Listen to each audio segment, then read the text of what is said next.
New details tonight on the soaring costs involved in the Aurora Theater shooting trial. 7 News investigator John Fruge has been compiling the numbers for us. And John, the public may never really know the actual costs? That's right, Ann, because the State Public Defender's Office that represented the killer and paid expert witnesses, investigators, lawyers, and staff, well, it says it does not have to let the public know what it spent.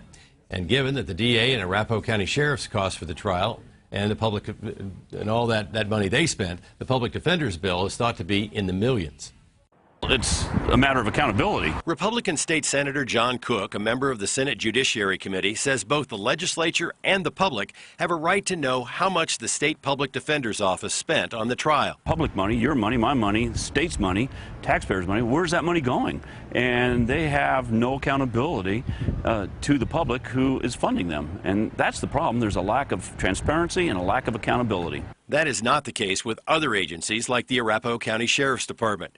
Sheriff Dave Walcher has a detailed accounting of the cost of detention for the killer, transportation, and trial costs. It totals more than $1.6 million, with just over $400,000 paid for by federal grants. The DA's office has also made public its costs, some of which were reimbursed by federal tax money. They include more than $680,000 on victim services, more than $220,000 for expert witnesses serving subpoenas and other costs, and more than $470,000 for victim witness advocates and a DA to work with them. And that doesn't count hundreds of thousands of dollars in DA and staff salaries of those assigned to the trial. But the Public Defender's Office says it doesn't function under the same rules. When you're not accountable, you just say, well, trust me, we spent the money wisely.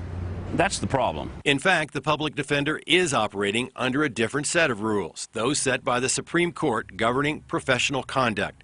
Specifically, there is a rule that states clearly, a lawyer shall not reveal information relating to the representation of a client unless the client gives informed consent.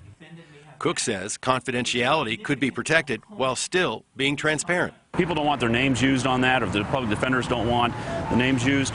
I can live with that, but where's the money going? Now, the answer is we're not likely to find out, because even if the legislature were to pass a bill requiring disclosure of costs, it's not clear how the judicial branch would respond. We reached out to the State Public Defender's Office late last week. Our calls weren't returned.